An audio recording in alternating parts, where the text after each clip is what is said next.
South Korea की खुफिया agency का दावा है कि किम जोंग उन की बेटी किम जू ए को देश का अगला नेता घोषित करने की तैयारी चल रही है।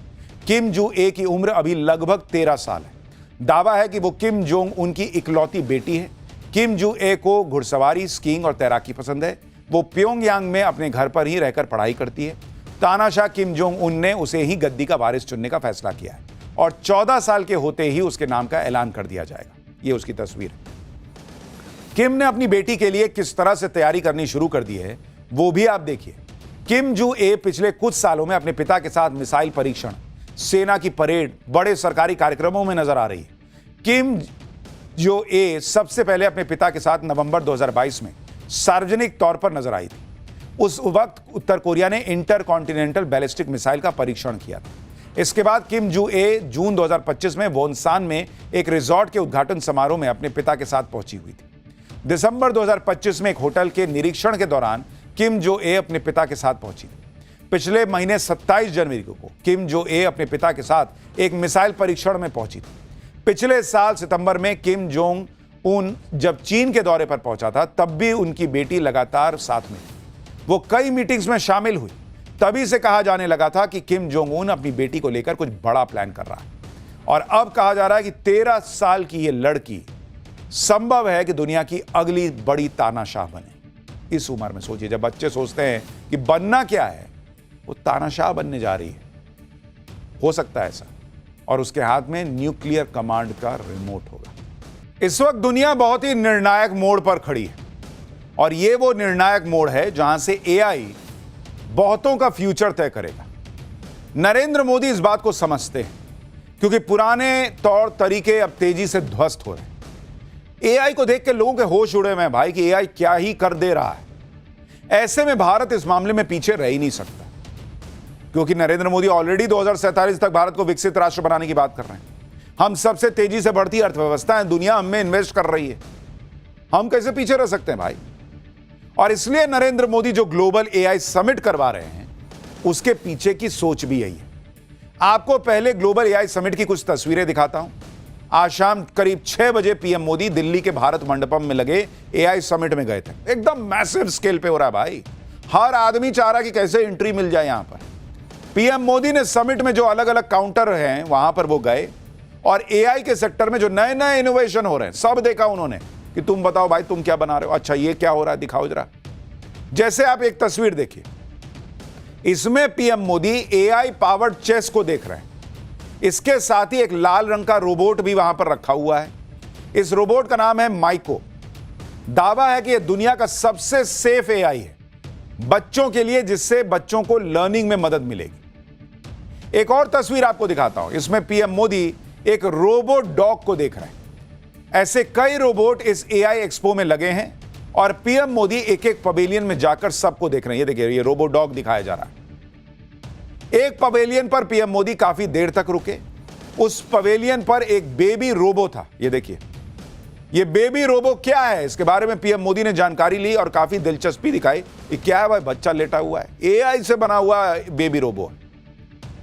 और एक एक चीज पीएम मोदी समझ रहे हैं कि क्या है, नहीं है।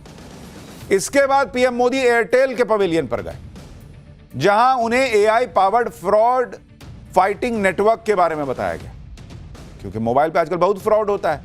कैसे एआई के जरिए फोन में जो फ्रॉड होते हैं आप उसको रोक सकते हैं और एआई उसमें मदद कर सकता है, यह नरेंद्र मोदी को दिखाया गया। उस पर काम अभी चल रहा है। पीएम मोदी के साथ भारतीय एयरटेल के चेयरमैन सुनील भारती मित्तल थे, जो पीएम मोदी को बाकायदा वहां पर जब जानकारी दी जा रही थी कि हम कैसे एआई के जरिए फ्रॉड होने से रोक रहे हैं मोबाइल पर, और एक एक चीज पीएम समझ रहे हैं। फिर एआई आज की डेट में हर चीज में तो घुस ही गया है। भारत में इसे लेकर नरेंद्र मोदी पहले ही काम शुरू करवा चुके हैं। पीएम मोदी एआई समिट में सर्वम के पवेलियन भी गए। सर्वम की बहुत चर्चा है बॉस। सर्वम भारत की एक कंपनी है, एआई कंपनी, जो भारतीय भाषाओं में एआई मॉड्यूल्स को डेवलप कर रही है।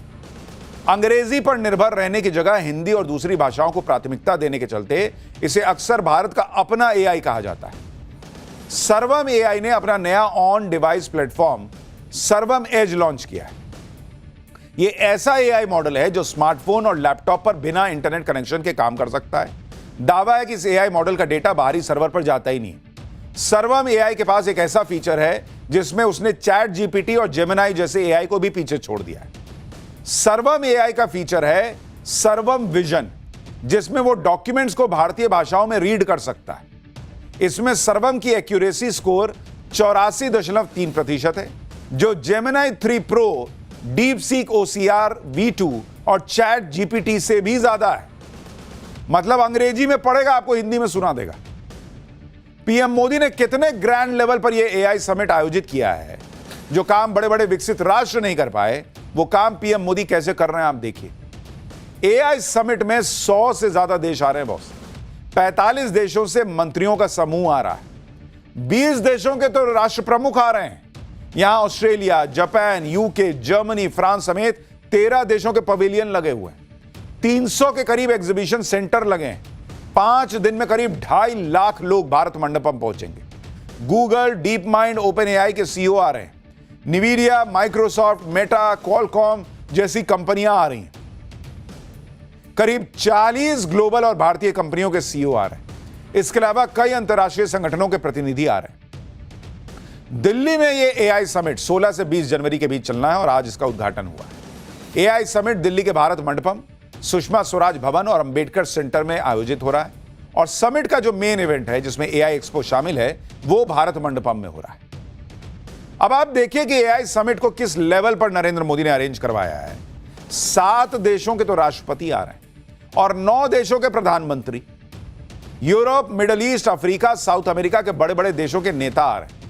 जैसे फ्रांस के राष्ट्रपति इमैनुअल मैक्रों आ रहे हैं, ब्राजील के राष्ट्रपति लूला दा सिल्वा आ रहे हैं, यूएई से अबू धाबी के क्राउन प्रिंस को इनविटेशन गया, वो भी आ रहे हैं, स्पेन के राष्ट्रपति आ रहे हैं, स्विट्जरलैंड के राष्ट्रपति आ रहे हैं, नीदरलैंड के प्रधानमंत्री के आने का कार्यक्रम है, मॉरिशस के प्रधानमंत्री डॉक्टर नवीन चंद्र राम गुलाम आ रहे हैं, सर्बिया और स्लोवाकिया के राष्ट्रपति आ रहे हैं, पड़ोसी देश श्रीलंका के राष्ट्रपति और भूटान के प्रधानमंत्री आ रहे हैं। इसके अलावा Bolivia, Croatia, Estonia, Finland, Greece, Guyana, Kazakhstan और सेशल्स जैसे देशों के प्रमुख आ रहे हैं। मतलब इतने देश आ गए, इतने देशों के प्रमुख आ गए कि दुनिया भर में हेडलाइन छपनी छपनी है कि देखो यार, भारत गजब कर रहा है। नरेंद्र मोदी ग्रैंड लेवल पर जो आयोजन कर रहे हैं, उसकी चर्चा दुनिया में हो रही है और ये भारत की इमेज को भी चमकाएगा। इस एआई समिट के जरिए दुनिया के विकसित देश तो भारत की ताकत देखेंगे ही, साथ ही यह समिट ग्लोबल साउथ की आवाज बनेगा। नरेंद्र मोदी का एआई के सेक्टर में बड़ा धमाका सारी दुनिया देख रही है और विपक्ष के नेता भी दंग हैं। आज एआई समिट के एक सत्र में आम आदमी पार्टी के नेता राघव चड्ढा पहुंचे।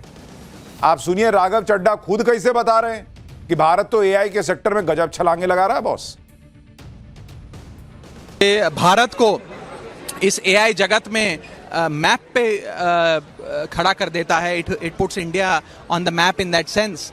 काफ़ी इंटरेस्टिंग चर्चा थी। मेरे जो सेशन था अभी, उस पर विस्तार से चर्चा हुई और ख़ास तौर पे एआई सॉवरेनिटी को लेकर चर्चा हुई कि आज एआई स्किल पेनिट्रेशन में भारत नंबर 1 है, अव्वल नंबर पर है। जहां तक एआई टैलेंट की बात है, भारत का एआई टैलेंट 2027 तक दुगना होने जा रहा है, जो 15% CAGR से बढ़ता ही जा रहा है। देखिए राघव चड्ढा जो है वो आम आदमी पार्टी के सांसद हैं, केजरीवाल की पार्टी के सांसद हैं। फिर भी जहां भारत पर गर्व करने वाली कोई बात आई तो उन्होंने तारीफ करने में कंजूसी नहीं की। लेकिन यह बात राहुल गांधी और कांग्रेस को समझ में आए तब तो, क्योंकि जिस पर भारत यूरोप से mother of all deal sign कर रहा था जिस वक्त, उस वक्त कांग्रेस प्रेस कॉन्फ्रेंस करके भारत की इकोनॉमी को डेड बताने में लगी हुई थी। और राघव चड्ढा ने एआई के क्षेत्र में भारत की ताकत की जो बात की, उसका डंका दुनिया मान रही है। आप देखिए ग्लोबल एआई वाइब्रेंसी रैंकिंग में स्टैनफोर्ड यूनिवर्सिटी ने साल 2025 में भारत को 3rd रैंक दी। एआई वाइब्रेंसी रैंकिंग में देखा जाता है कि एआई के क्षेत्र में कौन सा देश रिसर्च, टैलेंट, इंफ्रास्ट्रक्चर पर कितना काम कर रहा है। Stanford global AI index report के मुताबिक एआई स्किल्स के मामले में भारत ग्लोबल एवरेज से 2.5 गुना ज्यादा था। रिपोर्ट में भारत को एआई रेडी नेशंस के पहले ग्रुप में रखा गया। भारत में एआई का मार्केट $2.97 बिलियन से $7.63 बिलियन बढ़ा है और साल 2030 तक यह $131 बिलियन पहुंच सकता है। इसके अलावा टीआरजी डेटा सेंटर्स के मुताबिक एआई चिप्स के मामले में भारत की ग्लोबल रैंकिंग 3 है, सऊदी अरब यूएई से आगे। अब इस तरह के ग्लोबल इवेंट करके नरेंद्र मोदी दुनिया को मैसेज दे रहे हैं कि भाई भारत एआई रेडी है। और जो लोग इन्वेस्ट करना चाहते हैं वो ये ना सोचे कि अरे भारत में तो एआई मिलेगा नहीं। भारत एआई के लिए तैयार है और दुनिया को साथ लेकर चल रहा है। नरेंद्र मोदी एआई के फील्ड में और क्या क्या धमाके कर रहे हैं वो आपको बताऊं, उससे पहले आपको एक बयान सुनाता हूं जो आपको हैरान कर देगा।